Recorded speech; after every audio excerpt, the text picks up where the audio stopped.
Political game.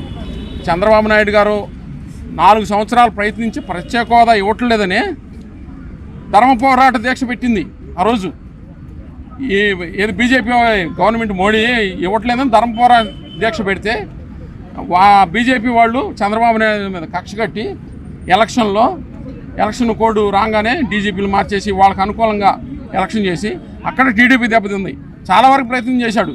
ప్రత్యేక హోదా కోసం చంద్రబాబు నాయుడు గారు ఎంతవరకు ప్రయత్నించారు? అదే ధర్మ పోరాట దీక్ష ద్వారా ప్రత్యేక హోదా తీసుకొస్తుంటే ఆయన మోడీ గారు ఏం చేశారు, ప్రత్యేక ప్యాకేజ్ ఇస్తున్నాడు.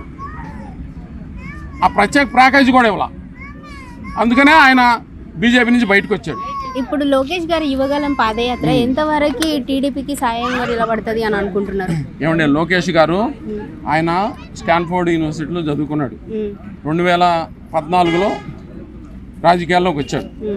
ఆయన వ్యక్తిగతంగా చాలా మంచివాడు.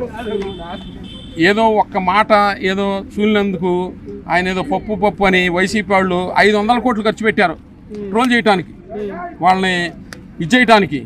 లోకేష్ గారు చంద్రబాబు, నా దృష్టిలో చంద్రబాబు కన్నా పవర్ఫుల్.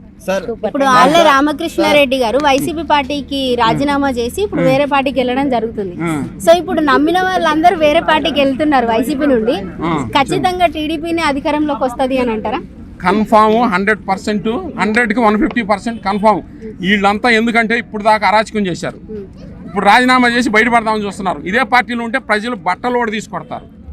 అందుకని ఆ భయంతో ముందుగానే సర్దుకుంటున్నారు. ఇప్పుడు టీడీపీ జనసేన 2 పొత్తుల ఎన్నికలకు వస్తున్నాయి కాబట్టి ఎవరికి ఎన్ని సీట్లు వచ్చే అవకాశం ఉన్నది? అంటే ఎన్ని పోటీ చేస్తే ఇప్పుడు పవన్ గెలవలేదు కదా, సో ఈసారి ఎన్ని సీట్లు గెలిచే పవన్ కళ్యాణ్ గారు లాస్ట్ ఎమ్మెల్యేగా గెలవలేదు కదా, సో ఈసారి ఎన్ని సీట్లు గెలిచే ఛాన్స్ ఉంది? కన్ఫామ్ అసెంబ్లీకి వెళ్తారు.